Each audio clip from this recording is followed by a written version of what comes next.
gusangira. But because of the word of God that we are going to share. Kandi ijambo rizima. And the living word of God. Dusome abafite za Bibiliya tuzirambure. Those with their Bibles, open them. Mu rwandiko rwa Yohana. The book of John. Ubutumwa bwiza uko bwanditswe na Yohana, sorry. The Gospel of John. Ubutumwa bwiza uko bwanditswe na Yohana. The Gospel of John. Ibice 5. The chapter is 5. Umurongo wa 39. The verse is 39. Aravuga ngo murondora mu byanditswe kuko mwibwira ko muri byo arimo mufite ubugingo buhoraho kandi ari byo bimpamya. Murongo wa 40. Nyamara mwanze kuza hondi ngo muhabwe ubugingo. Amen. Amen. Jambo ry'Imana ni sawa. The word of God is amazing. Nimba hari ikintu kigira uburyohe kwisi, if there are sweet things all over the world, ni jambo ry'Imana. it is the word of God. Jambo ry'Imana urisoma uri wenyine, You read the word of God alone, ugaturi kugaseka. you just smile. Bwana asifiwe. Hallelujah. Icyo no kwerekana ko rigira uburyohe. It shows that the word of God is sweet. Twongere dusoma umurongo uri haruguru yaho. Nanone ni muri Yohana in John, ibice 5 nanone, the chapter is 5 umurongo wa 24. and the verse is 24. Nukuri ndababwira yuko uwumva ijambo ryanjye akizera uwantumye aba afite ubugingo buhoraho kandi tazacirwaho iteka, ahubwo abavuye mu rupfu ageze mu bugingo. Amen. Amen. Yegusoma hanyuma muri cyo gitabo nanone, the same book I'm reading, the last chapter, ibice 17, the chapter is 17 umurongo wa 3 and the verse is 3. Ubu nibwo bugingo buhoraho ko bakumenya ko ari wowe Mana y'ukuri yonyine, bakamenya n'uwo watumye ari we Yesu Kristo. Umurongo wa 4. Nakubahishije mu isi kuko narangije umurimo wampaye gukora. Amen. Amen. Aya niyo magambo tugiye gusangira bene data. These are what that we are going to share right now. Kandi nkuko twabivuze na magambo y'Imana. These are word of God as we said earlier. Aya magambo dusomye hano twabanje gusoma, where we read first, hano ku murongo wa 39. The chapter is 5 verse 39. Yesu yari maganira n'abakuru b'idini y'Abayuda. Jesus was talking to the leaders of the church in Jews, ndetse n'abafarisayo, the Pharisees, ndetse n'abanditsi, and also the scribes, kuko batamwemeraga, because they did not believe him. Kandi mu kutamwemera kwabo, a failure for them to believe him, bakibwira yuko bari mukuri. They used to think that they are in the right way. Hari n'ibimenyetso yakoraga, there are even some signs that he could do. Bakumva yuko arimo azirura imihango y'idini yabo. They used to think that he's going to follow their religion. Yakora ibitangaza, when performing miracles, munsi w'isabato, on the Sabbath day, bakavuga ngo dore arimo arica isabato. They say he's going against the law of the Sabbath day. Babona bigishwa bashonje barimo basoroma imbuto ku biti bakarya, when they could see disciples were hungry, having fruits from the trees, bakamwegera, they will draw closer to him. bakamwira ngo dore abigishwa bawe barimo bakora. They say, look at your disciples, what they are doing. Bariko barasoroma imbuto ku biti bakarya batanaja bita n'intoki. They are eating freely. Aha dusomye, where we read, Bwana asifiwe. Amen. Yesu ababwira ya magambo. Jesus told them these words. Arababwira ngo muzi kurondora mu byanditswe cyane. He told them that you know how to do research in the scriptures. Muzi gusoma cyane. You know how to read. Kandi muri ibyo byanditswe, among those scriptures, mukibwira yuko muri uko kubisoma kwa cyane, you understand that reading many times those scriptures, aricyo kibahesha ubugingo, that you are going to receive life. Ariko maso yanyu yarahumishijwe, imitima yanyu irahumishwa, but your heart and eyes are blinded. ntimwamenya yuko ibyo byanditswe ari njyewe bihamya. You are not aware that those scriptures fulfilled in me. Hanyuma ngo bigatuma mutaza hondi And prevents you from coming from where I am. kugira ngo muhabwe ubugingo. For you to receive life. Hallelujah. Hallelujah. Hallelujah. Mwebwe mukibanda gusa mu mpapuro. You are only based in the scriptures and the words.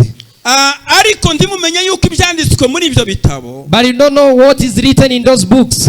Ari njyewe bihamya njuyu. That they all fulfills or confirms in me. Ijambo ry'Imana rijarimbwira ngo. The word of God tells me. Ririya sezerano rya kera. The Old Testament. Cyari igicucu. It was a shadow. Cy'isezerano rishya. Of the New Testament. Ariko kandi. But also. Ngo ishusho yaryo nyakuri. The real image of that.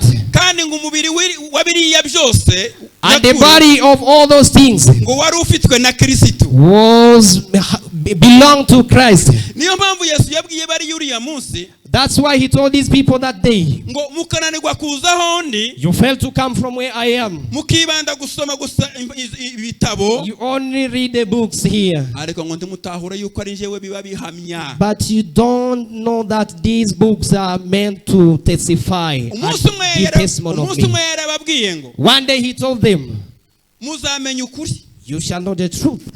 Kugeza ubu mwibwira ko muri mukuri ariko muhagaze mu kinyoma. You just tell yourself and believe that you know the truth, but you are standing in lies. Arabwira ngo muzamenya ukuri. You shall know the truth. Kandi nimwakumenya. And when you will know that truth, uko kuri kuzababatura. That truth will set you free.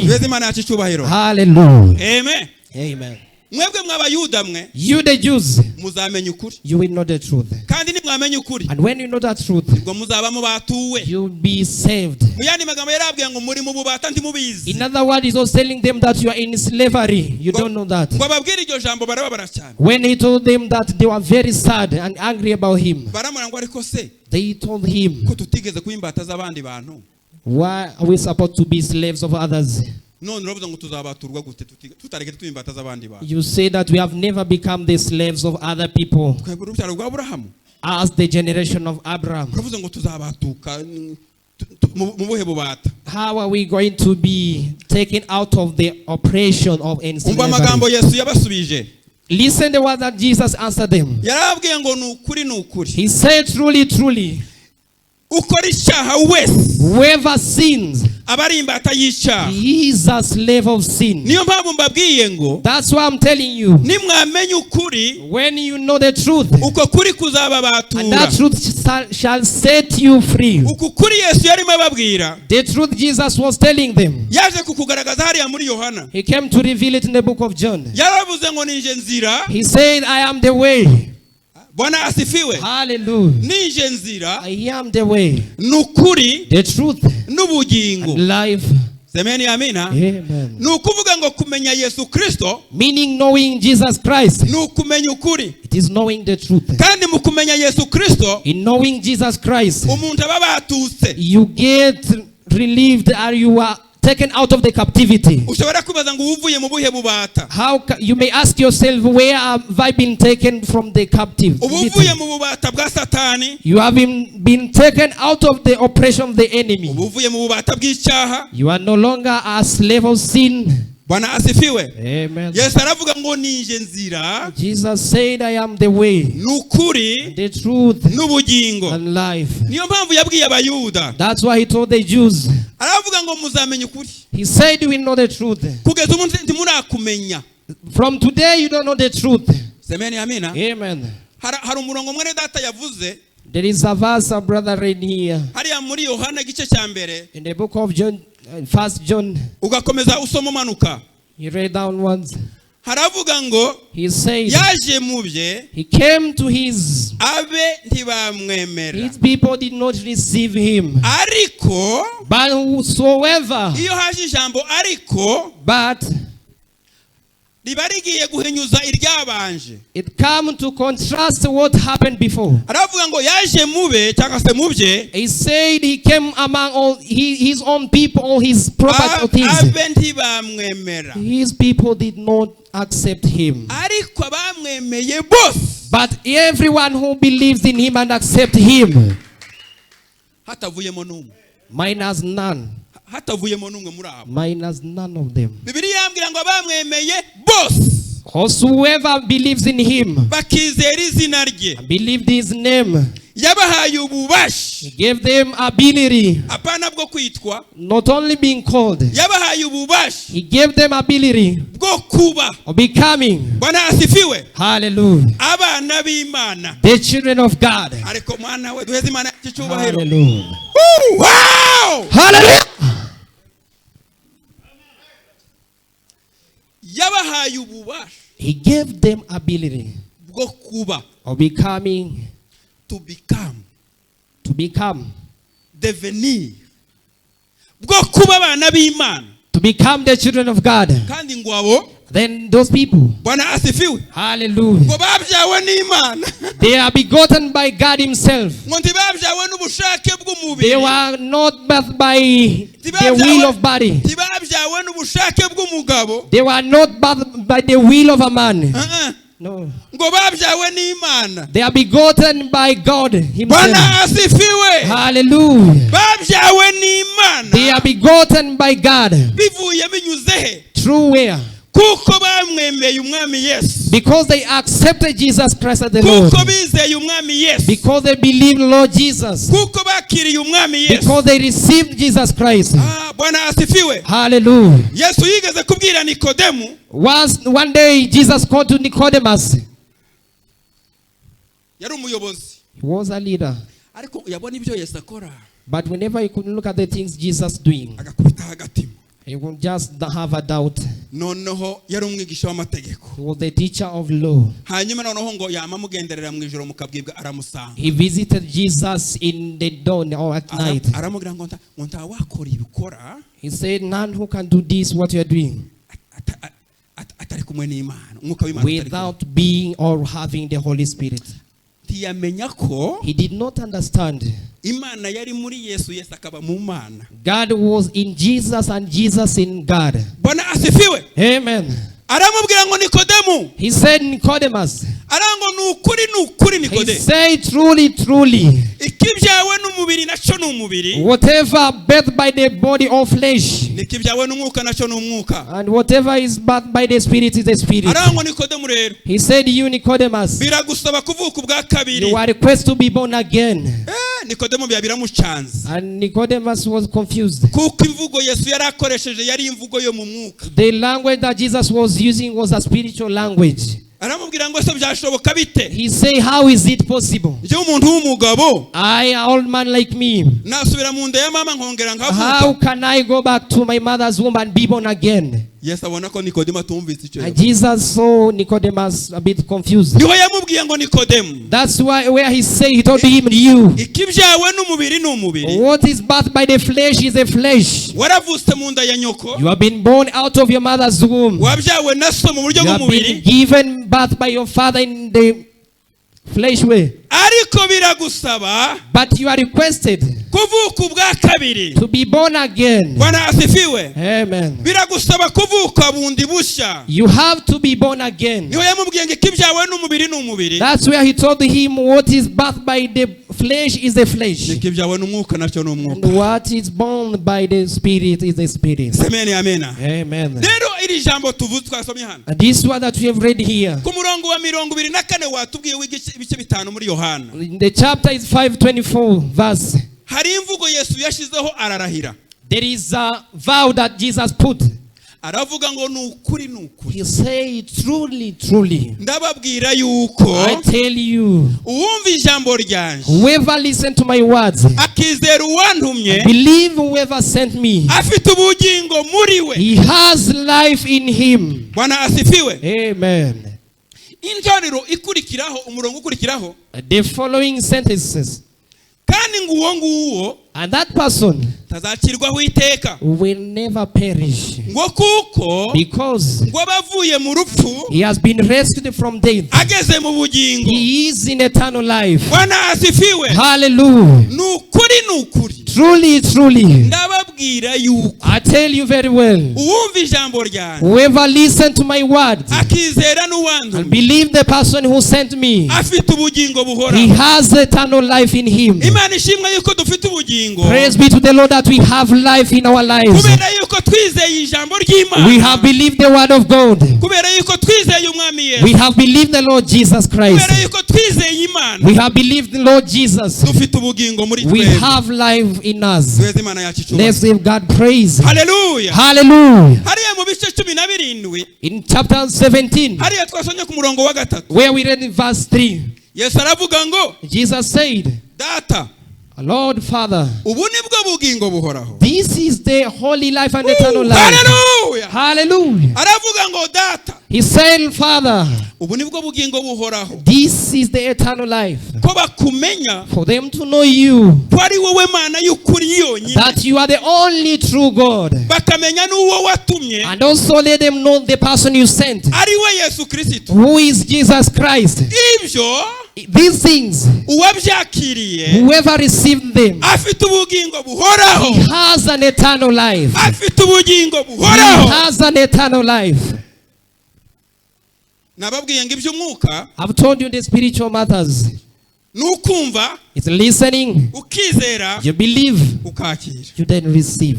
Haleluya. Hallelujah. Aravuga ngo data, He's saying, Lord Father, ubu nibwo bugingo buhoraho, this is the eternal life. ko bakumenya ko ari wowe Mana y'ukuri For yonyine, them to know you as the only true God. bakamenya n'uwo watumye And then let them know the person you sent, ari we Yesu Kristo. who is Lord Jesus Christ.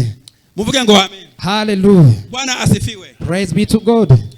Ariko ijambo ry'Imana nango rizaribajyohera. Nango Are you rizaribajyohera. pleased with the word of God?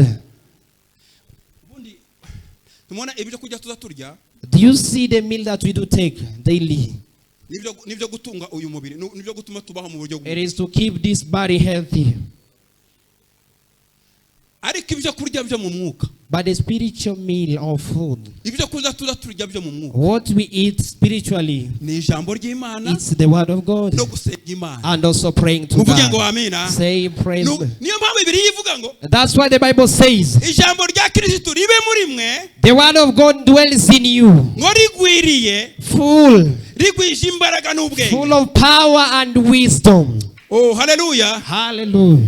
Ijambo rya Kristo The word of Christ, ribe muri mwe, let it be in you, ari ryinshi, full, rigwiriye, in abundance, kandi ngo rigwije ubwenge. with wisdom.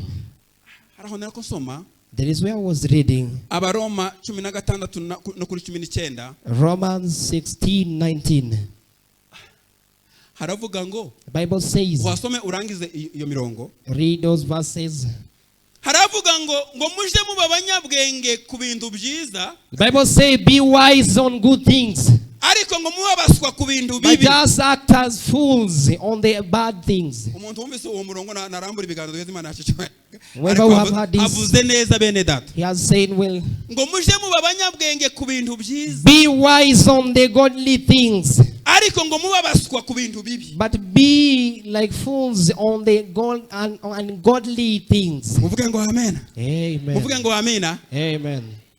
Rero ijambo rya Kristo The word of Christ, ribe muri mwe rigwiriye, let it be in you in abundance, hanyuma ngo rigwije n'ubwenge, full of wisdom. hanyuma ngo nibimera bityo When it be so, ngo muzahugurana, you are going to teach one another ngo mu ndirimbo no muri zaburi, in speech and psalms, ndetse ngo no mu bihimbano by'umwuka. and also in the compost of the Holy Spirit. Bwana asifiwe. Amen. Erega bugiye ijambo ry'Imana ryagwiriye muri twe, When the word of God is full and abundance in us, muri twe havukamo indirimbo ziramya Imana in us we zikaririmba, receive revelation of songs. muri twe hasohokamo ibihimbano by'umwuka. In us we receive composed or compositions of the Holy Spirit. Muvuge ngo amen. Hallelujah. Muvuge ngo amen. Amen.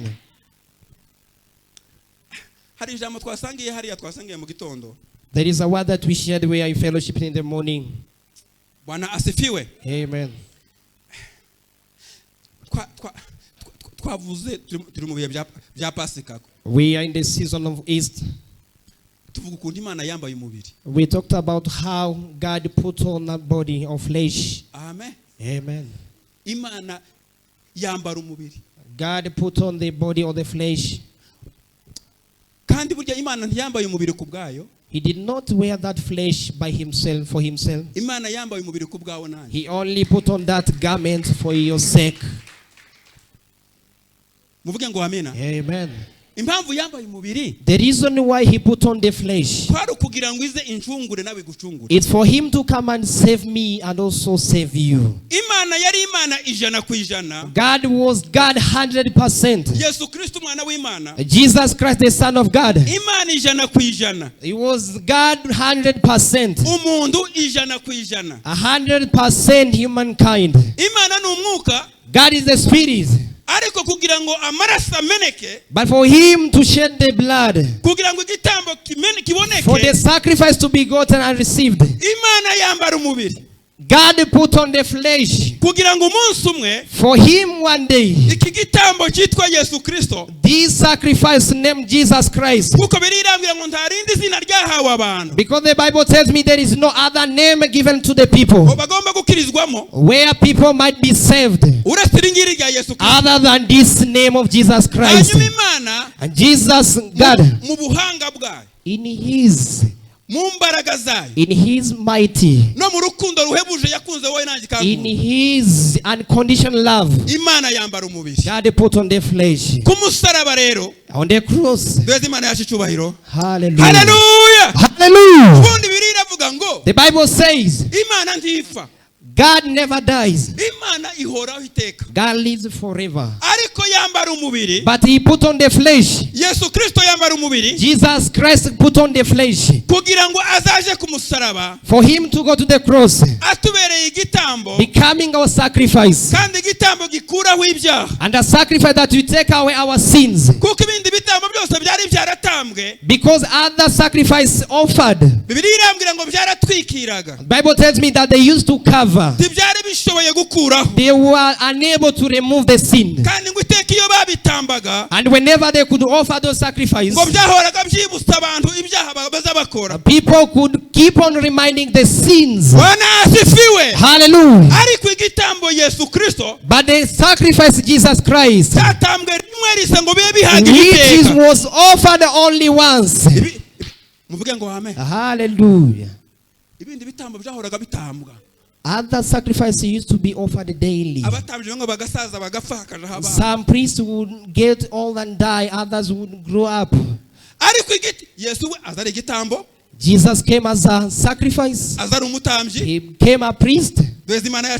Hallelujah. Hallelujah. Hallelujah. He only offered himself once. For all. Bwana asifiwe. Hallelujah. Abaririmbyi wacu mu gitondo baririmbye indirimbo ni igitero kimwe nabaye nkumva kuntu cyavuze ngo kubgayo maraso. They said because of that blood. Amaraso yande ya Yesu Kristo. The blood of Jesus Christ. Ngo twahawe imbabazi zihoraho iteka ryose. We have received an eternal mercy. Bwana asifiwe. Hallelujah. Kuko ijambo ry'Imana rirambwira ngo, word of God tells me, isezerano rishimana isezeranye natwe. A new promise that God had with us. Yarivuga ngo ngiye gusezerana n'inzu ya Yakobo n'inzu ya Yuda isezerano risha. He said, I'm going to make a vow with the house.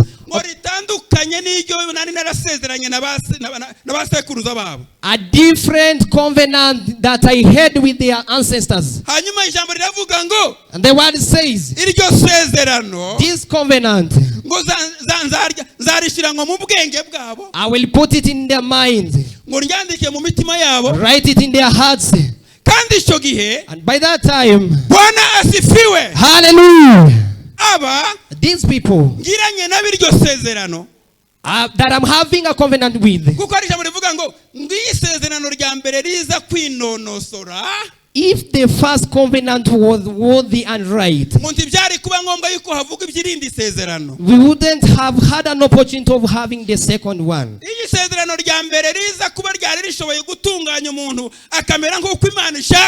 If the first covenant which God had with the ancestors would be worthy to remove the sins, we wouldn't have had the second one to remove the sins. Hallelujah. Hallelujah. We wouldn't have the second. Hallelujah. iravuga kuko ririya ngo bananiwe kurikomeza bararyisha. They were unable to strengthen the first covenant. Imana iravuga ngo bituma ntabitaho. God said, I will not care for them again. Ariko ngo iri sezerano rishya. He said this new covenant. Iri sezerano rishya. This new covenant. Ariko natwe turimo. Which we are also in. Muvuge ngo amina. Hallelujah. Mu isezerano rya mbere. The first covenant. Hamenekaga amaraso y'ibitungwa. We used to have blood of animals being shed. Niho navuze ngo ibitambo byatangwaga byaratwikiraga. That's where I said the sacrifice which were offered would not only cover. Ariko isezerano rishya. But in the new covenant. Hameneka amaraso y'umwana w'intama w'Imana. The blood was shed for the Lamb of God. Ariyo maraso ya Yesu Kristo. Which is the blood of Jesus Christ. Umunsi umwe Yohana yaramubonye umubatiza. One day Jesus the Baptist saw him. Abona Yesu aza basanga. I saw Jesus coming to them. Yohana ananirwa kwiyumanganya. John was unable to control himself. Araturagara aravuga. He just spoke and said. Aravuga ngo nguyu mwana w'intama w'Imana. He said this is the Son and the Lamb of God. Oh! Hallelujah. Aravuga nguyu mwana w'intama w'Imana. He said this is the Lamb of God. Ukuraho ibyaha by'abari mu isi. Who has come to remove the sins of earthly people. Konishimye cyane ra. Tuzamuri Imana yacu cyubahiro. Let's give God glory. Bwana sifiwe. Hallelujah. Aravuga ngo. He said. Nguyu mwana w'intama w'Imana. This is the Lamb of God. Ukuraho. Who removes. Kuvuga ngo mwana w'intama. Meaning the Lamb of God. Yaravuze igitambo. He was meaning the sacrifice. Kuko ni intama zatambwaga. He was comparing to the sheep which were being offered as the sacrifice. Yohana umubatiza aravuga ngo nguyu mwana w'intama w'Imana. John the Baptist said this is the Lamb of God. Ukuraho ibyaha byawe. Which will wipe away the sins of human beings. Yaduhaye Kristo. Praise be to Jesus who gave us his Son. Kubw'uwo mugambi mwiza. Praise be to that good plan of salvation. Imana ihimbazwa kubw'uwo mugambi mwiza. Praise be to God for that good plan. Birije mbwira ngo. The Bible tells me. Ubu turi abana b'Imana. Now we are the children of God. Ntituzaba abana b'Imana. We will not be the children of God. Bibiliya ndivuga ngo tuzaba abana b'Imana. Bible doesn't say that in the future we will be. Biravuga ngo bakundwa. He said, beloved. Ubu turi abana b'Imana. Now we are the children of God. Bwana asifiwe. Hallelujah. Nubwo ko tuzamera kutari kwerekanwa. Even if the image that will have has not yet been revealed. Ariko Yesu Kristo ni yerekanwa. But when Jesus Christ the Son of God will be revealed. Tuzerekanwa nawe. We shall look like him. Oh hallelujah. Hallelujah. Oh hallelujah. Amen. Bwana asifiwe. Hallelujah. This one. Kristo Yesu. Christ Jesus yaduhindukiye byose became everything for us kandi bijanye nuko Imana ishaka according to the will of God. Vuga ngo amen. Say amen. Paul said it in the book of Corinthians. The 1 Corinthians chapter 1 verse 30. He said, God is the one who gives us the believers to be in Christ. Amen. A person out of Christ does not belong to him. And if you don't belong to Christ, you don't belong to God. If you don't belong to God, you have no life. Because there is nowhere the life will pass. Hallelujah. Hallelujah. Then Paul wrote and said, he wrote to the Corinthians. He said, only God. He is the only one who allows us to be in Christ. And that Christ, he became. Hallelujah. Amen. Amen. This is what we are sharing. This is our daily life. This is our daily life. And this is what we are supposed to be sharing. He said that Christ, he became who? Those who received him, those who believed him. He became wisdom from God. What kind of is not good? He became a wisdom from God. He became a righteousness. He became a something that will sanctify and make us pure.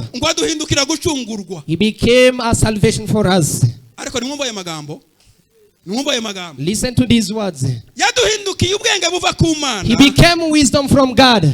He became our righteousness. He became also our purifications. He also became our Savior. Hallelujah. Hallelujah. Hallelujah. May you be built by those words. May these words build something in your life.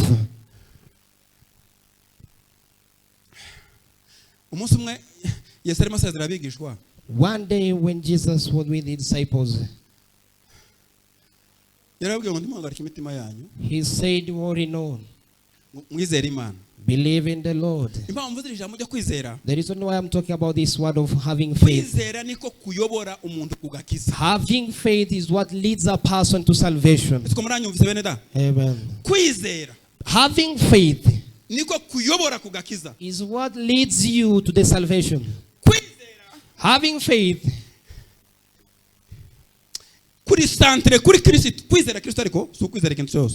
it is centered to believe in Christ. For your faith to become a channel that will lead you to the salvation. It first of all your faith be based in Jesus Christ. Hallelujah. Hallelujah. And Jesus talked to the disciples. He said, do not worry, but believe in God and also believe in me. He said, in my Father's house there are so many places. If you wouldn't have been there, I would have told you this. But because I'm going to prepare for you some place. Hallelujah. He was saying by to them. He say, as long as I'm going to prepare for you a place, and I'm going to prepare for you a place, I will come back. This is the promise that we are waiting. He will come, brother. Those who are waiting upon him, the Lord Jesus shall come back. The Lord Jesus will be back. There is salvation which is there. It's only the Bible that talks about that. The salvation being mentioned there. He will not come to save the sinners. The sinners must be saved before he comes. Hallelujah. But when we will come back, he will come back to bring for us salvation of this body that we are wearing. We will not come back again and go to the cross. Because his sacrifice was enough once and all. Hallelujah. Praise be to the Lord. And Jesus told his disciples before he departed to heaven, he said, as I'm leaving, I'll be back. And whoever will be, you are going to be there. We are going to be with you. He said a word. He said, where I'm going, you know the way.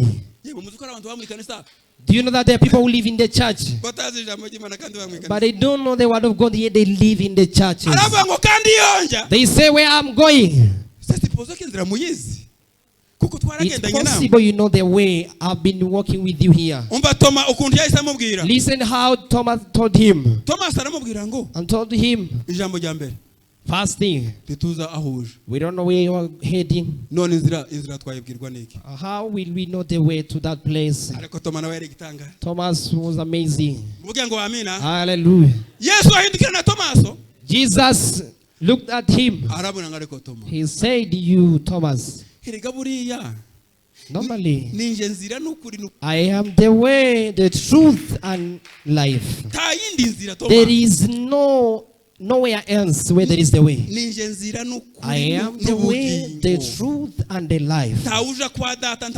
Nobody who shall go to the Father without being taken by me. No, Yesu abakubisemo iyindi vocabulary.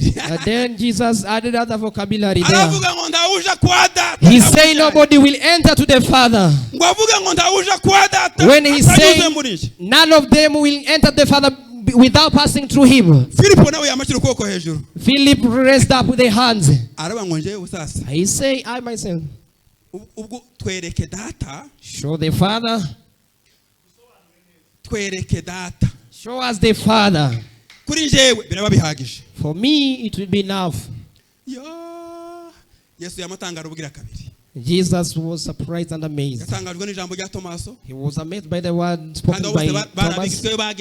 And all those two, the two of them were the disciples. Meaning the people may get old in the churches,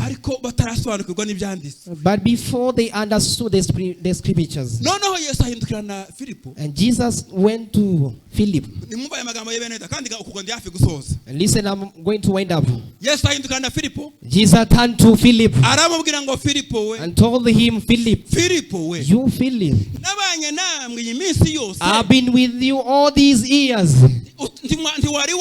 You have not known me. He told him, don't you know that I'm in my Father? And my Father also in me. He said, you Philip, whenever you see me, sees my Father. Hallelujah. Hallelujah. He said, you Philip, whoever sees me has seen my Father. Because the word of God tells me, Jesus is the image of God which is invisible. Hallelujah. That's what the Bible says. Jesus is the image of God, the God who is invisible. But God wanted us to see him. When he is invisible, he came in Jesus.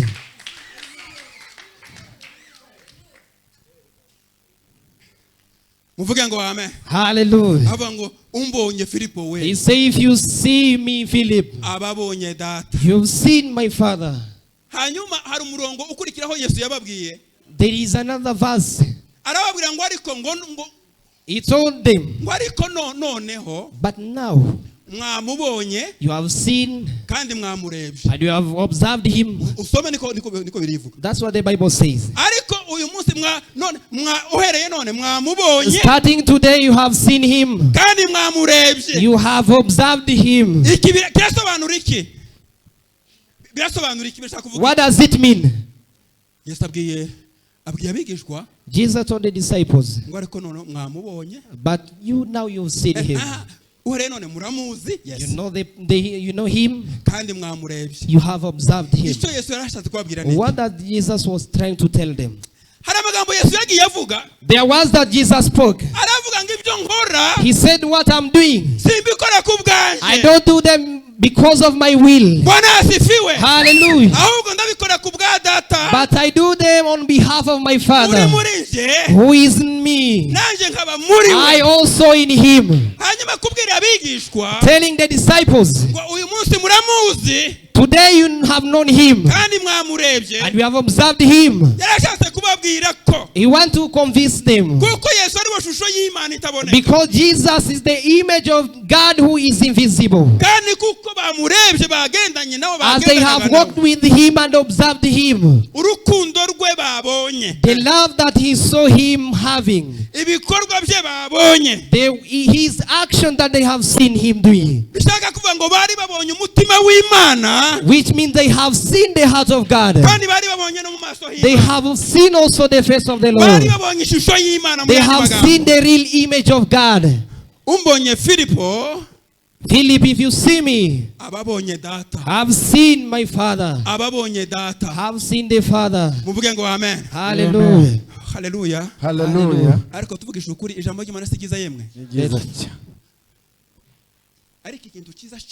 But everything which is good ikintu cyiza cyose, every good thing, iyo umuntu yacyakiriye, when a person receives that, kimugirira umumaro, it's become of value to that person. Hallelujah.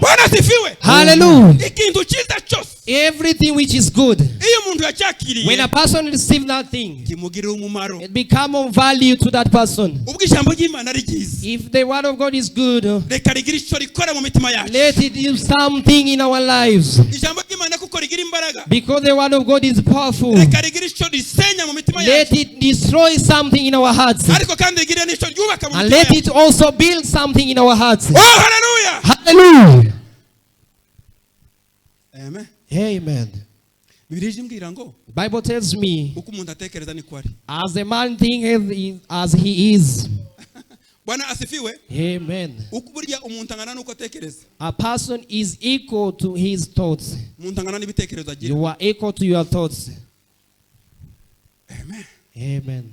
Bwana asifiwe. Praise be to God. Bene data, Brethren, ndashoje. I'm winding up, Ariko nshonje mvuga ngo but I'm concluding saying this. ubwo turi abana b'Imana. If we are God's children, Ubundi abana neza bazi kureba ababyeyi babo bakabitegereza. the children who knows how to observe keenly their parents, Baza bitwara nkabo.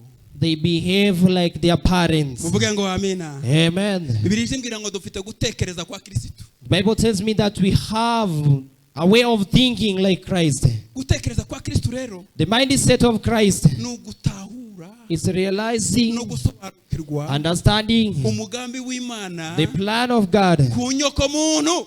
to the humankind. Bwana asifiwe. Hallelujah. Kandi umugambi w'Imana ku nyoko muntu, A plan of the Lord to the human being ni ukumucungura, is saving the humankind. ni ukumukiza. It's saving the humankind. Paulo yandikiye Abefeso, Paul wrote to the Ephesians. aravuga ngo He said unto them, ngo nicyo gituma ngo mpora mbasabira iteka, this is the reason why I keep on praying for you always. uko nsenze ngo ndabasabira Whenever namwe. I pray for you too. Nsaba Imana Praying to God, kugira ngo Imana ibahe umwuka for God to give you the spirit w'ubwenge of wisdom, n'uwo guhishurirwa, also of revelation, bitume mumenya Imana. for you to know God. Hallelujah. Hallelujah. Buriya Imana, Normally God, Imana ntibayiga mu ishuri. we don't learn God in the classes. Imana turayihishurirwa. We get a revelation of Imana God. turayihishurirwa. We receive a revelation of Kubera God umwuka wera w'Imana utubamo. because of the Holy Spirit of the Lord that dwells in us. Paulo yandikiye Abefeso, Paul wrote to the Ephesians. aravuga ngo niwe namwe mwiringiye. He said, this is the same God you too believed. Inde Kristo, Who? Christ. niwe namwe He mwiringiye. is the one you believed.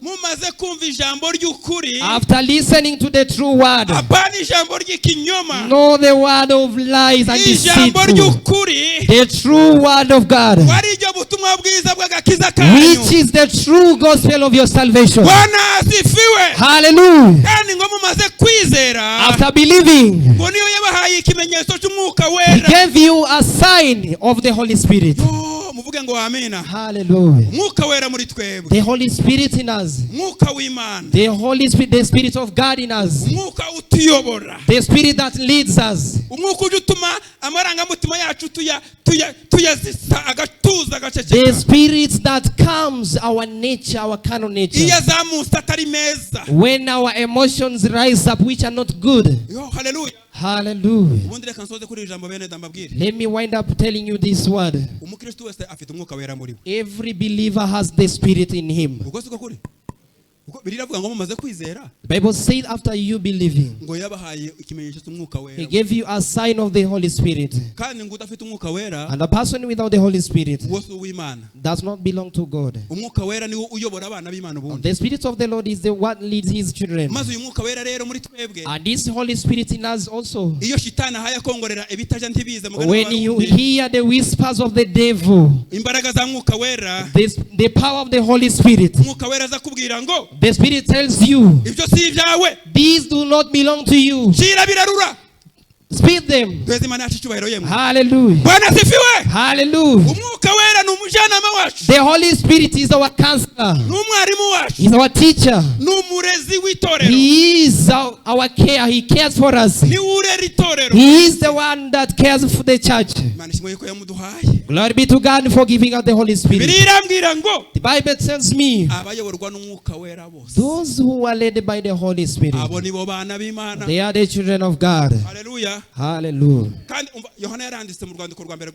John wrote and said in his first letter, I think it's 4 verse 2. Let me wind up on this verse. Bible says all the spirit which declined that Jesus Christ came while wearing the body, that spirit do not come from God. But every kind of a spirit that convinces and affirms that Jesus Christ came in a body way, that's the spirit of the Lord. Hallelujah. Jesus Christ putting on the body was assigned to save for his Father the nation and different languages. Among those many people, you are one of them. You also, you are one of them. A singer sang and saying, the blood of Jesus is good. A singer sang and said, the Lord the judge, whenever he sees blood on me, he never judge me in another way, but he calls me the righteous one.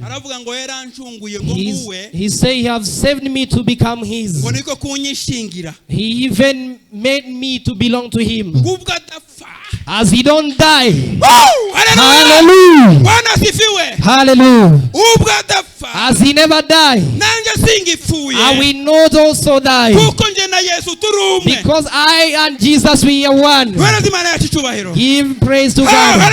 Hallelujah. As long as Jesus will not die again, I too will not die. Amen. Amen. Paul wrote to the Ephesians. He said, as we are the people that he created, we are the people of his creation. In the book of Ephesians 2:10, because we have his creation, created as good works in Christ Jesus, for us, those good works, so that we may walk through the works. Hallelujah. Hallelujah. God made good works in Jesus Christ for us to walk through. Brethren, may the word of God bless us. Amen.